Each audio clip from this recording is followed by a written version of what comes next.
Hello everyone, I am सिमरन और आज की क्लास में हम आर्किटेक्चर ऑफ क्लाउड कंप्यूटिंग को डिस्कस करेंगे। जैसे कि आप सभी को पता है कि हमने क्लाउड कंप्यूटिंग की एक सीरीज स्टार्ट की हुई है, जिस सीरीज में आज हम आर्किटेक्चर ऑफ क्लाउड कंप्यूटिंग को डिस्कस करने वाले हैं। At its core, cloud computing architecture is a combination of service-oriented architecture and event-driven architecture। जो क्लाउड कंप्यूटिंग का आर्किटेक्चर है वो दो चीज़ों का कॉम्बिनेशन हो सकता है, सर्विस ओरिएंटेड आर्किटेक्चर और इवेंट ड्रिवन आर्किटेक्चर। जो SOA है ये क्लाउड कंप्यूटिंग का एक इम्पॉर्टेंट टॉपिक है और हम इसको आने वाले वीडियो लेक्चर में कवर करेंगे। It is broadly divided into two main section that communicate via the internet. जो क्लाउड कंप्यूटिंग का आर्किटेक्चर है उसको ब्रॉडली दो मेन सेक्शंस में डिवाइड किया गया है जो इंटरनेट के थ्रू कनेक्ट करता है। पहला होता है फ्रंट एंड, दूसरा बैक एंड। ये क्लाउड कंप्यूटिंग के बहुत इंपॉर्टेंट सेक्शन होते हैं। जो फ्रंट एंड है उसके अंदर आते हैं क्लाइंट इंफ्रास्ट्रक्चर और बैक एंड में आती हैं application services, cloud run time, storage infrastructure और इनको साथ ही साथ मैनेजमेंट और सिक्योरिटी प्रोवाइड की जाती है। सो आप इस आर्किटेक्चर को नोट कर सकते हैं, ये इंटरनेट के थ्रू एक दूसरे से कनेक्टेड होते हैं, फ्रंट एंड और बैक एंड। सो हम इस पूरे आर्किटेक्चर को डिस्कस करेंगे, इसके हर पॉइंट को एक्सप्लेन करेंगे। सो सबसे पहले हम फ्रंट एंड को समझते हैं। द फ्रंट एंड को क्लाइंट साइड आर्किटेक्चर भी बोला जाता है। So the front end client side it is the visible side of cloud computing. ये क्लाउड कंप्यूटिंग की विजिबल साइड है जो हमारे जो यूजर्स हैं क्लाउड कंप्यूटिंग को यूज़ करने वाले उनको विजिबल होती है। लाइक ग्राफिकल यूजर इंटरफेस, ये एक GUI की तरह है जो यूजर के साथ कनेक्ट करती है। It consist all the user interfaces and client infrastructure required for end users to interact with the cloud.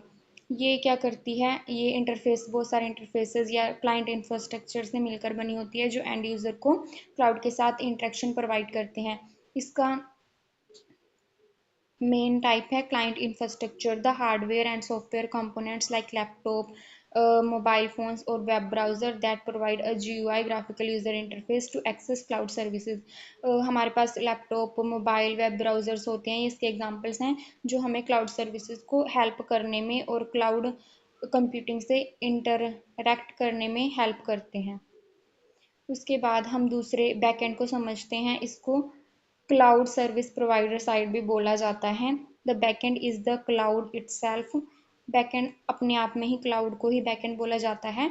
Managed by the service provider, और ये सर्विस प्रोवाइडर्स के द्वारा मैनेज किया जाता है। It houses the core resources, manages traffic, deploy models and एनफोर्सेस security, और ये बहुत सारी चीज़ों को मैनेज करता है जिसमें आती हैं applications, the actual software or platform the client access running in the backend to fulfill user request। इसके एग्जांपल होते हैं जीमेल, गूगल डॉक्स और नेटफ्लिक्स। एप्लीकेशन एक ऐसा सॉफ्टवेयर है जो यूजर्स की रिक्वायरमेंट को फुलफिल करता है और उनको डाटा को एक्सेस और रन करने में हेल्प करता है।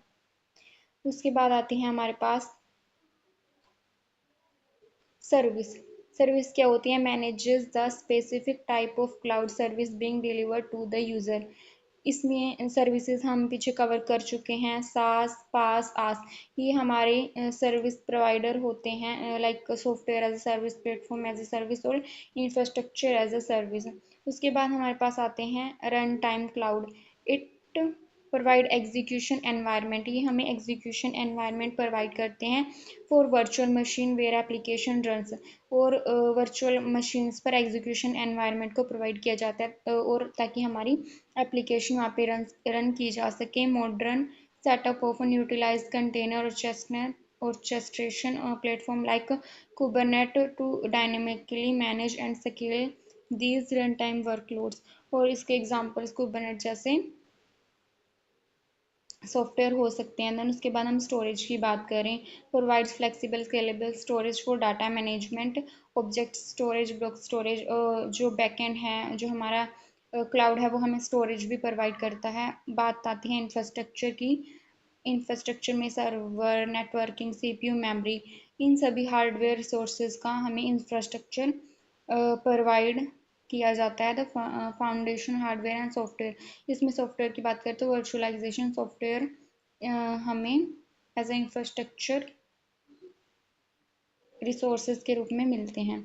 उसके बाद management, the control the control plan responsible for allocating resources, monitoring performance and managing all other backend components। मतलब जितने भी हमारे ये एप्लीकेशन स्टोरेज इन सब की मैनेजमेंट के लिए रिस्पॉन्सिबल होता है मैनेजमेंट। देन उसके बाद आती है सिक्योरिटी। सिक्योरिटी ऑब्वियसली बहुत इंपॉर्टेंट कंसर्न होती है क्लाउड कंप्यूटिंग के अंदर। Implements robust mechanism like identify and access management to secure cloud resources, network and data from unauthorized access। किसी भी unauthorized access से डाटा को प्रिवेंट करना is called a security।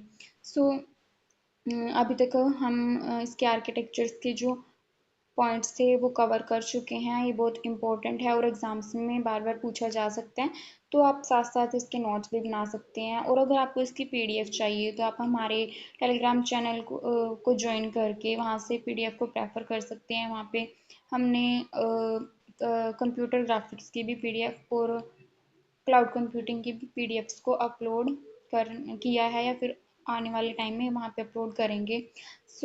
इसके बाद हम देखते हैं advantages advantages of cloud architecture: scalability, cost efficient, remote access, high storage, backend backup and recovery। ये सब इसकी advantages होती हैं। डिसएडवांटेजेस में internet dependency, security risk, down time ये सभी इसके डिसएडवांटेजेस हैं। बात करें इसके word application of real word applications की। ऑनलाइन जितने भी प्लेटफॉर्म हम यूज़ करते हैं, ई कॉमर्स, वेबसाइट और मोबाइल फूड डिलीवरी ऐप, इनमें सब में क्लाउड कंप्यूटिंग का यूज़ होता है। आज की वीडियो में इतना ही था। अगर आपको हमारे वीडियो लेक्चर्स पसंद आते हैं तो प्लीज़ वीडियो को लाइक करें, शेयर करें, अपने फ्रेंड्स को सेंड करें और हमारे चैनल को प्लीज़ ज़रूर सब्सक्राइब करें। इससे हमें मोटिवेशन मिलता है ताकि हम आपको और अच्छा कंटेंट प्रोवाइड करा सकें।